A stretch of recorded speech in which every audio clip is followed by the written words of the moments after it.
Mr. Speaker, there's just one problem. Yesterday, the Prime Minister confirmed that the theory put forward by one of his national security advisors was true.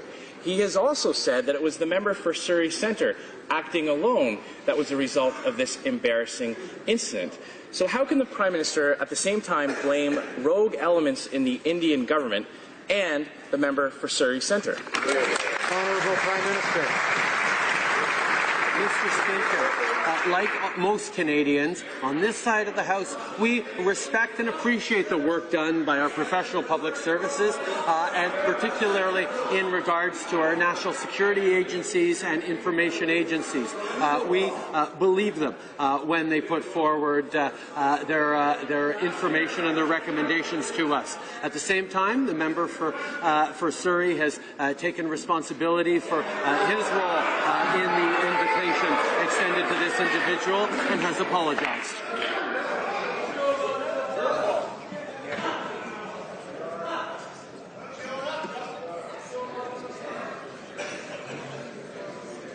Order.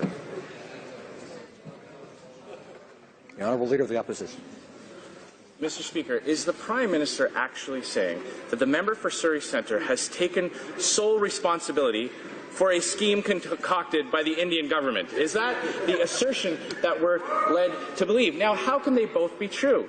If on the one hand it's the government of India that has implicated itself into Canadian government affairs, that is a profound allegation that has serious consequences that can't be thrown about lightly just to get through a 24-hour news cycle. Why is the Prime Minister so irresponsible about this very important bilateral issue? Right, Honourable Prime Minister.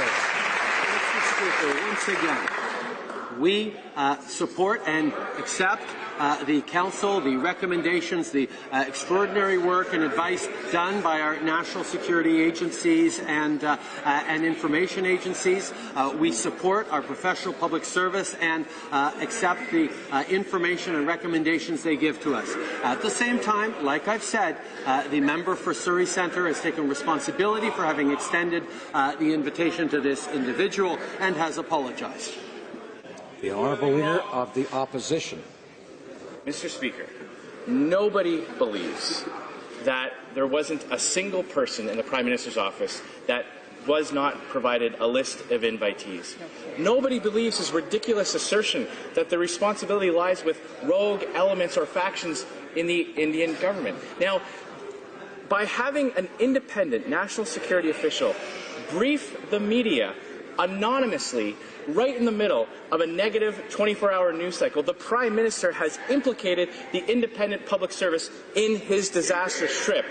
Will the Prime Minister confirm or deny that anyone in his office orchestrated the briefing to shift blame on this? Honourable Prime Minister.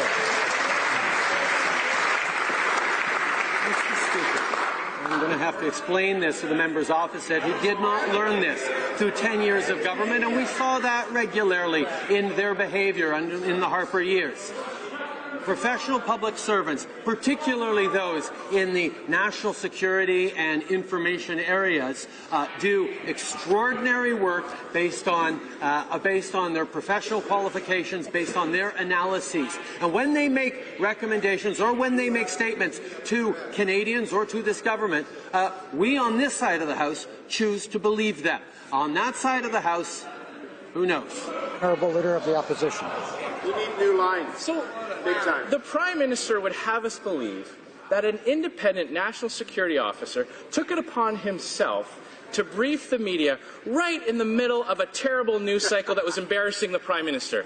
If that isn't the definition of politicizing national security officials, then I don't know what is. Nobody is believing it. The Prime Minister needs to learn that there are serious consequences to these types of allegations, that governing is more than just Instagram posts, that when you make this kind of allegation, there are consequences. Will the Prime Minister identify who in his office orchestrated this media briefing?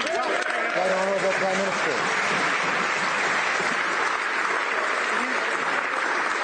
Perhaps it would be helpful to folks here if the member opposite actually were to state whether or not he believes that the professional public servant who functions in a nonpartisan way was not telling the truth. was not clear on what he was saying. This is the issue that the member opposite seems to be going at, that he doesn't believe our professional public servants in what they tell to Canadians. If that is the case, then the member opposite should say so. Honourable Leader of the Opposition. Order. Mr. Speaker, will the Prime Minister identify who it was who briefed the media? Will the Prime Minister identify, so that we can have confidence in what was said, who in his office orchestrated the media briefing? Will the Prime Minister provide a modicum of proof for these assertions that it was the Indian government that was behind his embarrassing fiasco?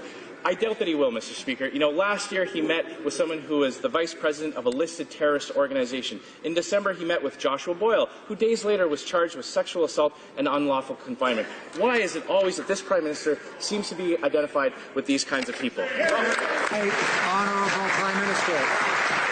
Mr. Speaker, once again, the member opposite is not being clear. He has not come forward to say whether or not he actually believes them.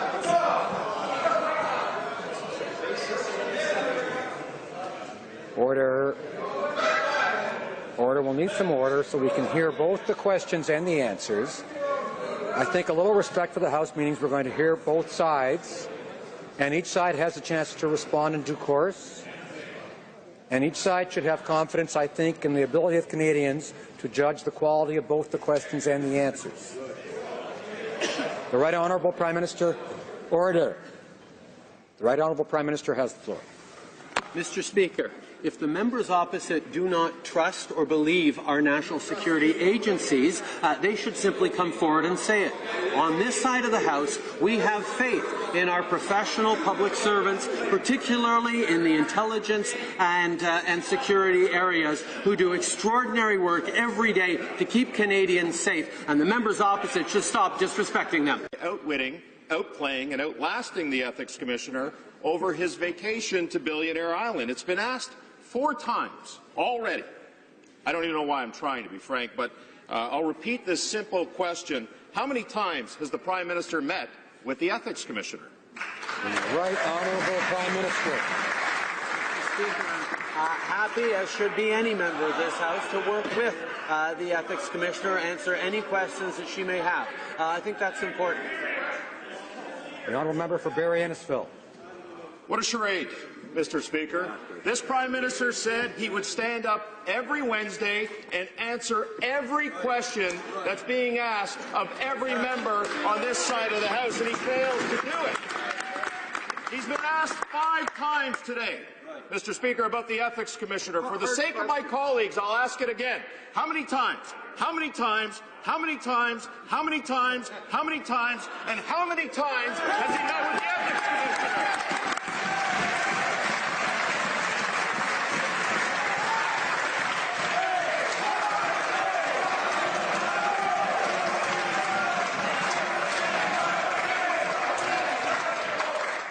We're losing time here. The Right Honourable Prime Minister. Mr. Speaker, Canadians expect clarity, they expect consistently, and when asked the same question, I will give the same answer. That's what Canadians expect. I will work with and answer the questions that the Ethics Commissioner and Conflict of Interest Commissioner may have.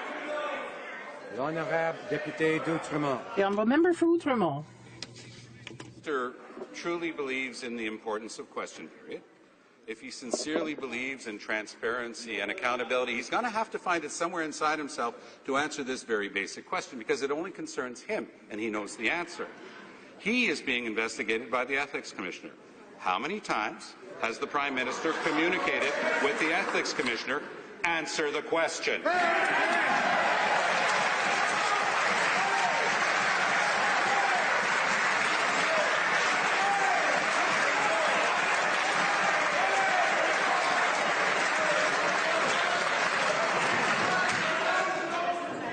Order.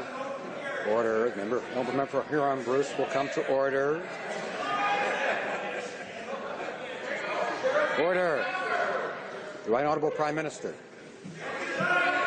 Mr. Speaker, when asked the same question, I will give the same answer. I'm happy to work with the Ethics Commissioner on any questions she may have. And one of the things that I like about Prime Minister's question period is I get to take questions from any MP across the way who has their questions, not just the party leaders, which I think is important for all members in this House to be able to ask direct questions of their Prime Minister. The honourable member for Rosemont-la-Petite-Patrie. Now, we know that the Prime Minister has said he will cooperate with the Ethics Commissioner, but what we want right now is cooperation with the House of Commons. For the 8th time, how many times have you met with the Ethics Commissioner? I